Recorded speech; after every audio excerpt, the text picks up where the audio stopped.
Hello everyone, MCQ express YouTube চ্যানেলে তোমাদের সকলকে স্বাগত। আমরা আজকে আমাদের সেকেন্ড ক্লাস।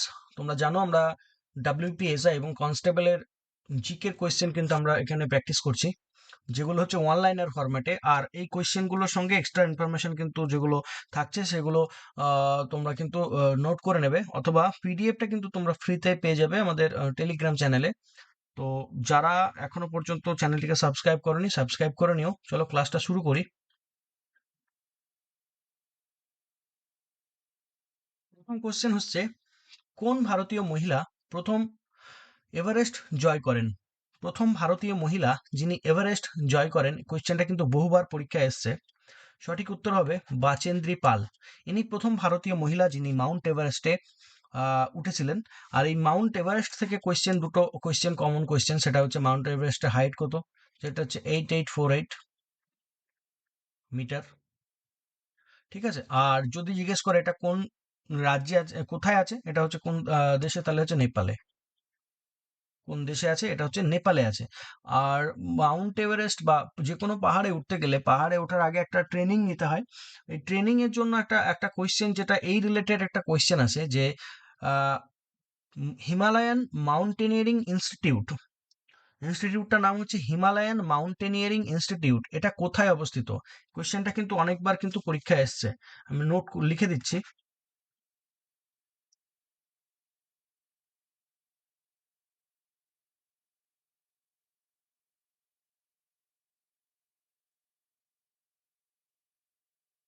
এটা কোথায় অবস্থিত? হিমালয়ান মাউন্টেনিয়ারিং ইনস্টিটিউট, এটা অবস্থিত হচ্ছে তোমার দার্জিলিং এ। দার্জিলিংকে কি বলা হয়? কুইন অফ হিলস, পাহাড়ের রানী বলা হয়। প্রথম ভারতে ডাক টিকিট কবে প্রচলন হয়? ভারতে প্রথম ডাক টিকিটের প্রচলন হয় কত সাল থেকে অ্যাকচুয়ালি? 1854। 1854 সালে ভারতে প্রথম ডাক টিকিটের প্রচলন হয়। এই সময় কার সময় ছিল? তখন হচ্ছে লর্ড ডালহৌসির। এই ডালহৌসি কিন্তু বেশ গুরুত্বপূর্ণ কিছু জিনিস করেছিলেন, যার মধ্যে সব থেকে গুরুত্বপূর্ণ হচ্ছে রেল ব্যবস্থা। রেল, এটা কত সালে চালু হয়? রেল ফার্স্ট 1953-তে চালু হয়। কোথা থেকে কোথায় চালু হয়? বোম্বে থেকে থানে।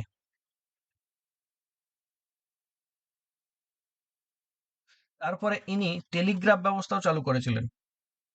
শুরু হয়েছিল টেলিগ্রাফ ব্যবস্থা,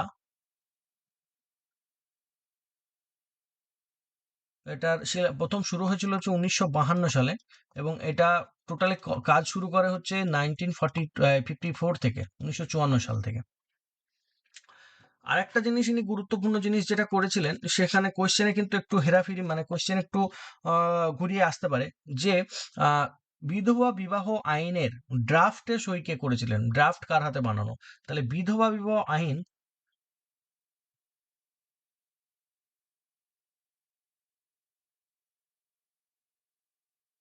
ড্রাফট হচ্ছে ডালহৌসির সময়।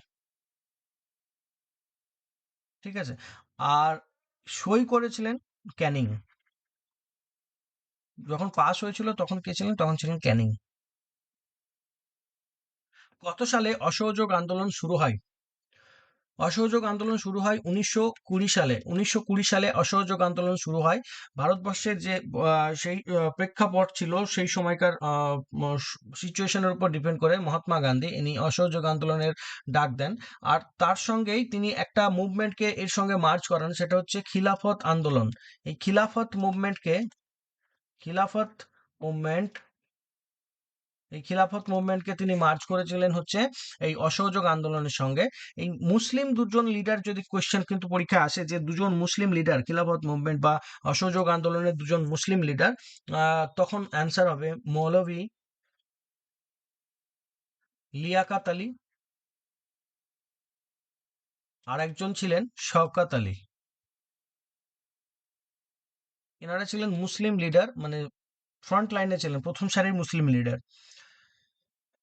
1920 সালে বিজি তিলক, এনার মৃত্যু হয়।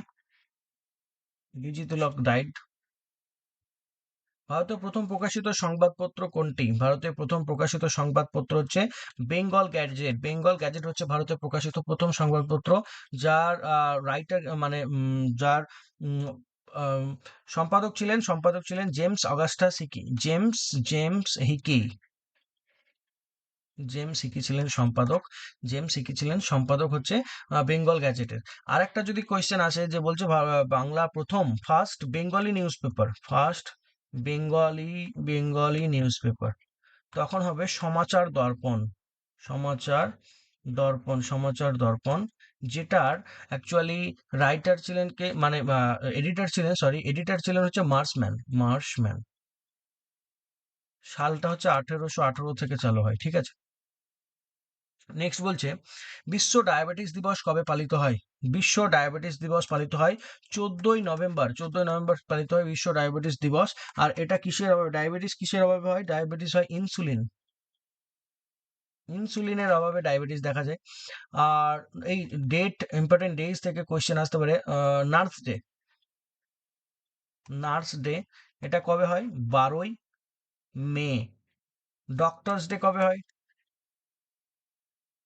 ডক্টরস ডে হয় 1 জুলাই, জুলাই মাসের 1 তারিখ, ঠিক আছে। 1 জুলাই। এগুলো মনে রাখা একটু কঠিন, বারবার প্র্যাকটিস করতে হবে কিন্তু এগুলো, তবে মনে থাকবে। আর এক্সট্রা আর কি ইনফরমেশন এখান থেকে দেখা যেতে পারে? ডক্টর থেকে দেখা যেতে পারে, হ্যাঁ, সার্জারি, ঠিক আছে, বা অপারেশনের জনক, ফাদার অফ সার্জারি কাকে বলা হয়? সুশ্রুতকে। সুশ্রুত সুশ্রুত ইনি প্রথম সার্জারি করেছিলেন।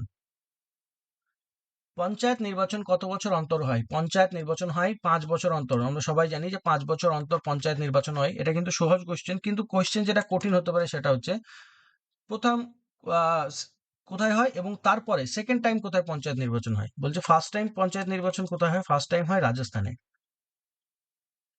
এবং সেকেন্ড টাইম কোথায় হয়, এটা একটু কঠিন হয়ে যাবে, তো এটা হচ্ছে অন্ধ্রপ্রদেশ। অন্ধ্রপ্রদেশ হচ্ছে আহ, ভাষার ভিত্তিতে প্রথম রাজ্য, first language basis state.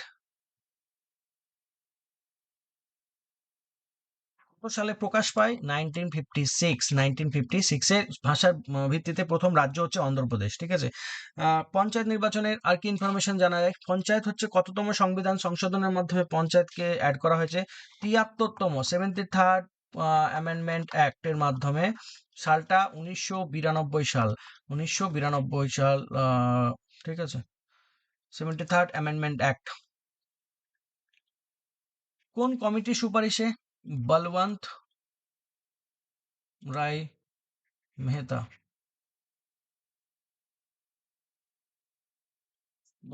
Mehta কমিটির সুপারিশে কিন্তু পঞ্চায়েত নির্বাচন শুরু হয়। প্রথম হচ্ছে তাহলে রাজস্থানে, সেকেন্ড কোথায় হয়, তারপরে হয় অন্ধ্রপ্রদেশে। অন্ধ্রপ্রদেশ আবার কি ফার্স্ট ল্যাঙ্গুয়েজ বেসিস স্টেট কত সালে প্রকাশ পায়? 1956-এ। 73rd অ্যামেন্ডমেন্ট অ্যাক্ট, যেটা পঞ্চায়েতি রাজ সম্পর্কিত, কত সালে হয়? এটা হচ্ছে 1992 সালে। 1992 সালে।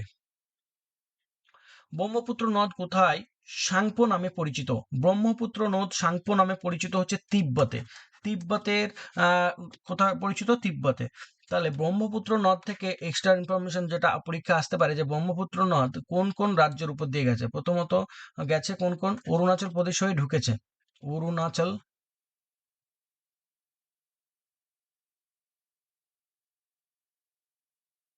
এবং আসাম হয়ে বাংলাদেশে গিয়ে বে অফ বেঙ্গলে পড়েছে। তাহলে এর অরিজিন হচ্ছে, মানে উৎপত্তি হচ্ছে কোথা থেকে?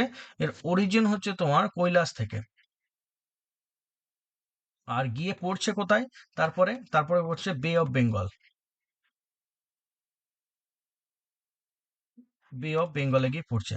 টোটাল যদি লেন্থ জিজ্ঞেস করে, টোটাল কত? 2960 কিলোমিটার, যার মধ্যে ভারতে আছে, ইন ইন্ডিয়া, ভারতে কতটা আছে? 855 কিলোমিটার পর্যন্ত মতো আছে, ঠিক আছে, ভারতের মধ্যে।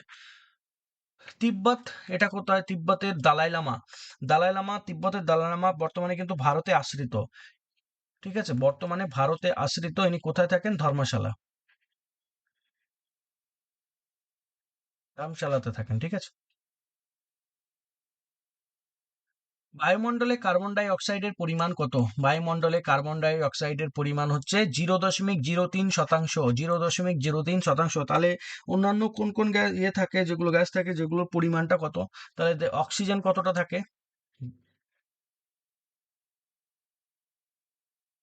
অক্সিজেন কতটা থাকে? 20 দশমিক সামথিং, 20.9। এটা 20.9% থাকে, হচ্ছে অক্সিজেন থাকে। যদি পরীক্ষা আসে নাইট্রোজেন কতটা থাকে? নাইট্রোজেন থাকে প্রায় 78%। 78.78%ই থাকে এস্টিমেটেড, ঠিক আছে, প্লাস মাইনাস সামথিং। আর যদি পরীক্ষা আসে যে আর্গন কতটা থাকে, আর্গন,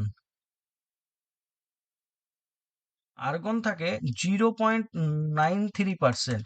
0.93%। তাহলে বায়ুমণ্ডলে কার্বন ডাই অক্সাইডের পরিমাণ কত? 0.03%। জগন্নাথ মন্দির কোথায় অবস্থিত? জগন্নাথ মন্দির হচ্ছে পুরীতে অবস্থিত, যেটা কোথায়? উড়িষ্যা, উড়িষ্যাতে অবস্থিত, উড়িষ্যার পুরী।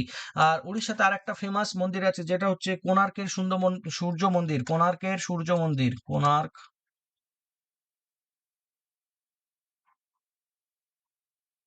কোণার্কের সূর্য মন্দির। আচ্ছা, বৈষ্ণো দেবী কোশ্চেনে যদি আসে, বৈষ্ণো দেবী মন্দির কোথায় অবস্থিত? বৈষ্ণো দেবী, এটা হচ্ছে জম্মু কাশ্মীরে অবস্থিত। যদি পরীক্ষা আসে গোল্ডেন টেম্পল, এটা কোথায় অবস্থিত? অমৃতসরে, এটা অবস্থিত অমৃতসরে। ভারতের বৃহত্তম উপদ্বীপীয় নদী কোনটি? ভারতের বৃহত্তম উপদ্বীপীয় নদী, সঠিক উত্তর হবে গোদাবরী। গোদাবরী নদী হচ্ছে ভারতের বৃহত্তম উপদ্বীপীয় নদী। এই গোদাবরীকে কিন্তু দক্ষিণের গঙ্গা বলা হয়। গঙ্গা, একে বলা হয় গঙ্গা অফ সাউথ ইন্ডিয়া। এটা হচ্ছে আবার দক্ষিণ ভারতের সব থেকে দীর্ঘতম নদী।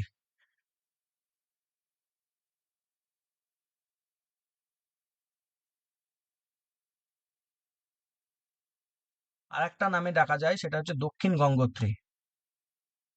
দক্ষিণ গঙ্গোত্রী, দক্ষিণ গঙ্গোত্রী। জৈন ধর্মের মহাবীর কততম তীর্থঙ্কর ছিলেন? জৈন ধর্মে মহাবীর কততম তীর্থঙ্কর ছিলেন? ইনি ছিলেন শেষ তীর্থঙ্কর বা 24তম। প্রথম হচ্ছেন কে? প্রথম হচ্ছে, ফার্স্ট হচ্ছে ঋষভনাথ। ফার্স্ট হচ্ছে ঋষভনাথ। ফার্স্ট কে? ঋষভনাথ। মহাবীর, মহাবীর, বর্ধমান মহাবীর বা মহাবীরের ওয়াইফের নাম কিন্তু কোয়েশ্চেনে আসে। এনার ওয়াইফের নাম ছিল যশোদা। যশোদা, ওয়াইফ ছিল যশোদা। আর একটা কন্যা ছিল, ডটার, কন্যা ছিল প্রিয়দর্শনা। প্রিয়দর্শনা, কন্যা ছিল প্রিয়দর্শনা, ঠিক আছে। আর একটা ফেমাস কিং চন্দ্রগুপ্ত মৌর্য। চন্দ্রগুপ্ত মৌর্য তিনি কিন্তু এই জৈন ধর্ম আহ, আহ, গ্রহণ করেন। চন্দ্রগুপ্ত মৌর্য জৈন ধর্ম গ্রহণ করেছিলেন। চন্দ্রগুপ্ত মৌর্য, ঠিক আছে, ইনি জৈন ধর্ম গ্রহণ করেছিলেন এবং ইনি শেষ বয়সে মৃত্যুবরণ করেন। ফাস্টিং, না খেয়ে, এটা না খেয়ে মৃত্যুবরণ করেন, যেটা হচ্ছে একটা প্রথা। জৈন ধর্মের একটা প্রথা হচ্ছে না খেয়ে মৃত্যুবরণ করা, ঠিক আছে। পিভিসির পুরো নাম হচ্ছে ভিনাইল ক্লোরাইড। পলিভিনাইল ক্লোরাইড, পিভিসির পুরো নাম কি? Polyvinyl chloride. রেশনিং প্রথা প্রবর্তন করেন কে? রেশনিং প্রথা প্রথম প্রবর্তন করেন হচ্ছে আলাউদ্দিন খিলজি। আলাউদ্দিন খিলজি রেশনিং প্রথা প্রবর্তন করেন। ইনি একজনকে হত্যা করে কিন্তু সিংহাসনে বসেছিলেন, যার নাম হচ্ছে জালাল উদ্দিন খিলজি। জালাল উদ্দিন খিলজি। ইনি সম্পর্কে কিন্তু এনার শ্বশুর মশাই, ঠিক আছে। সম্পর্কে কে ছিলেন? শ্বশুর মশাই। আলাউদ্দিন খিলজি সম্পর্কে যদি জানি, এনার আসল নাম, রিয়েল নেম, আলী গুরশাপ। একটা স্লেভ এবং সেনাপতি, সঙ্গেই সেনাপতি, মানে প্রথমে স্লেভ ছিলেন এবং সেনাপতি হিসাবেও ছিলেন। তিনি হচ্ছেন স্লেভ। নাম হচ্ছে মালিক কাফুর। মালিক কাফুর। ইনি আর একটা নামে পরিচিত ছিলেন, হচ্ছে হাজার হাজার দিনারি। হাজার দিনারি নামে পরিচিত। কেন? কেন এনা হচ্ছেন হাজার হাজার দিনার দিয়ে এনাকে কেনা হয়েছিল, ঠিক আছে, ওই জন্য এনার আর একটা নাম হচ্ছে হাজার দিনারি। প্রথম গ্র্যামি অ্যাওয়ার্ড দেওয়া হয় কোন ক্ষেত্রে? গ্র্যামি অ্যাওয়ার্ড দেওয়া হয় অ্যাকচুয়ালি সঙ্গীতের ক্ষেত্রে। প্রথম গ্র্যামি অ্যাওয়ার্ড ভারতবর্ষে পেয়েছিলেন কে? প্রথম গ্র্যামি পেয়েছিলেন হচ্ছে, প্রথম যদি পুরুষ গ্র্যামি, ফার্স্ট হচ্ছে মেল গ্র্যামি পেয়েছিলেন কে? পণ্ডিত রবিশঙ্কর। পণ্ডিত রবিশঙ্কর। আর ফার্স্ট মহিলা, ফিমেল, ফার্স্ট ফিমেল, ফার্স্ট মহিলা হচ্ছে তানভি শাহ। তানভি শাহ, ইনি প্রথম মহিলা হিসেবে গ্র্যামি পেয়েছিলেন।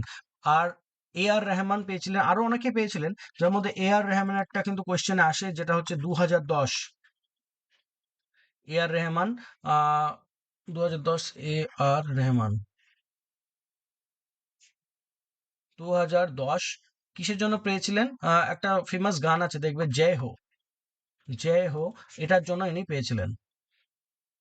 ভারতের সর্বোচ্চ সাহিত্য সম্মান কোনটি? ভারতের সর্বোচ্চ সাহিত্য সম্মান হচ্ছে জ্ঞানপীঠ পুরস্কার। জ্ঞানপীঠ পুরস্কার ভারতের সর্বোচ্চ সাহিত্য সম্মান। তাহলে প্রথম কে পেয়েছিল? সে আর প্রথম মেয়ে এবং প্রথম ছেলে, প্রথম পুরুষ জ্ঞানপীঠ পুরস্কার পেয়েছিলেন ফার্স্ট হচ্ছে জি শঙ্কর কুরুপ, জি শঙ্কর কুরুপ। আর ফার্স্ট ফিমেল কে পেয়েছিলেন? আশাপূর্ণা দেবী, আশাপূর্ণা, আশাপূর্ণা দেবী। ঠিক আছে, এই সালটা কত? 1965 সালে ইনি পেয়েছিলেন 1976, 1976 সালে। ঠিক আছে, 1976 সালে। তানসেন সম্মান কোন রাজ্য থেকে দেওয়া হয়? তানসেন সম্মান দেওয়া হয় মধ্যপ্রদেশ সরকারের। মধ্যপ্রদেশ সরকার তানসেন সম্মানটা দেয়। তাহলে তানসেন ফেমাস একজন মিউজিশিয়ান। এই তানসেন কে ছিলেন? তানসেন ছিলেন আকবরের কোট, আকবর।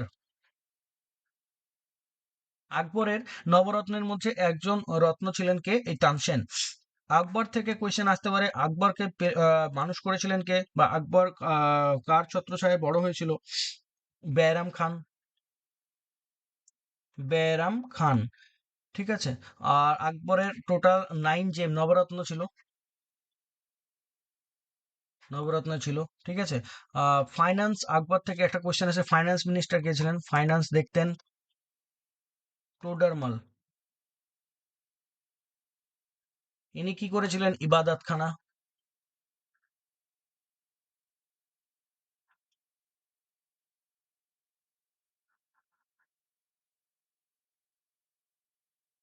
কোথায়? ফতেপুর সিক্রি।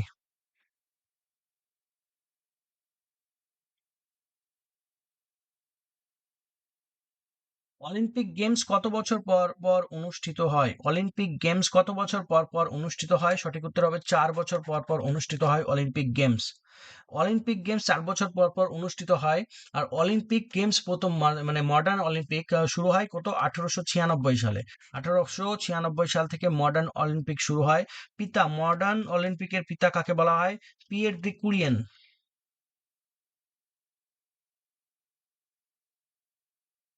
এনাকে বলা হয় মডার্ন অলিম্পিকের পিতা, ফাদার অফ মডার্ন অলিম্পিক্স। ঠিক আছে। অলিম্পিকের হেডকোয়ার্টার কোথায় আছে? ইন্টারন্যাশনাল অলিম্পিক কাউন্সিল এর হেডকোয়ার্টার আছে হচ্ছে লাউসেন, যেটা হচ্ছে সুইজারল্যান্ড। একটা কোয়েশ্চেন পরীক্ষায় আসতে পারে, যেটা হচ্ছে ইন্ডিয়ান অলিম্পিক কাউন্সিলের প্রেসিডেন্ট কে? ভারতীয় অলিম্পিক কাউন্সিলের president, Indian Olympic council president, ইনি হচ্ছেন পিটি উষা। পিটি উষা ইন্ডিয়ান অলিম্পিক কাউন্সিলের প্রেসিডেন্ট।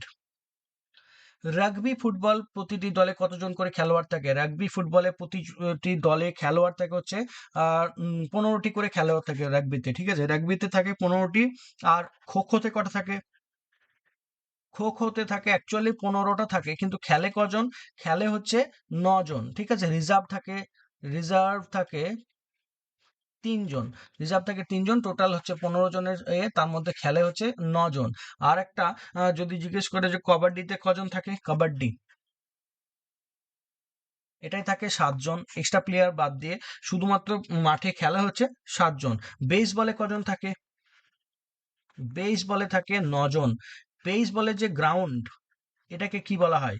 এটাকে বলা হয় ডায়মন্ড। এটাকে বলা হয় diamond. The world beneath his feet, কার লেখা?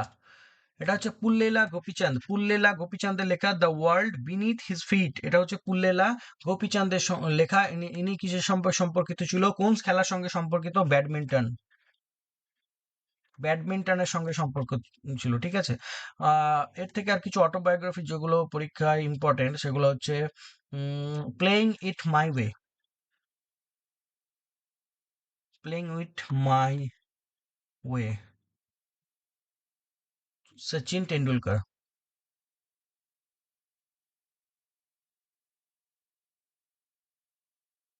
সচিন টেন্ডুলকার। আনফিনিশড, এ মেমোয়ার। এটা হচ্ছে প্রিয়াঙ্কা চোপড়া জোনাস।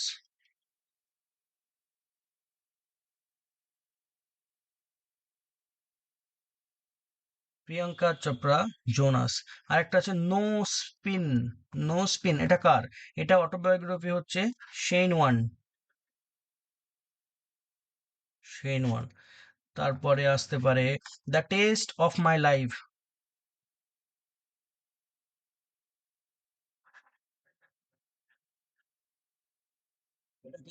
এটা হচ্ছে ইউবরাজ সিং।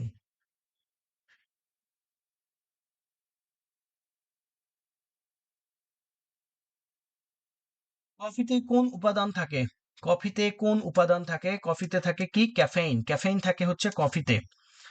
তাহলে কফি ও থেকে কোয়েশ্চেন আসতে পারে যে কফি ক্যাপিটাল কাকে বলা হয়? সব থেকে বেশি কফি কোথায় উৎপন্ন হয়? সেটা হচ্ছে কর্ণাটকা। কফিটা ক্যাপিটাল কাকে বলা হয়? কুর্গ। অ্যাকচুয়ালি যদি জিজ্ঞেস করে কোন স্টেটকে বলা হয়, তখন কর্ণাটকা। আর যদি একদম স্পেসিফিক জিজ্ঞেস করে তখন হচ্ছে কুর্গ। কুর্গ হবে এর অ্যান্সার, ঠিক আছে, কুর্গ, কর্ণাটকা। আর কফি সব থেকে বেশি যে কফিটা ভারতবর্ষে প্রচলিত সেটা হচ্ছে কি? রোবাস্টা। এবং তারপরে হচ্ছে অ্যারাবিকা। এটা হচ্ছে ফার্স্ট, এটা হচ্ছে সেকেন্ড, ঠিক আছে। তো আজকের ক্লাস কিন্তু এখানে শেষ হচ্ছে। আজকে কোয়েশ্চেন সব কমপ্লিট। এক্সট্রা ইনফরমেশন কিন্তু অনেকগুলোই ছিল। এইভাবেই আমরা কোয়েশ্চেনের মাধ্যমে এক্সট্রা ইনফরমেশন দেখতে দেখতে অ্যাটলিস্ট পরীক্ষার আগে 2000 থেকে 2500 কোয়েশ্চেন আমরা কিন্তু সলভ করব, ঠিক আছে।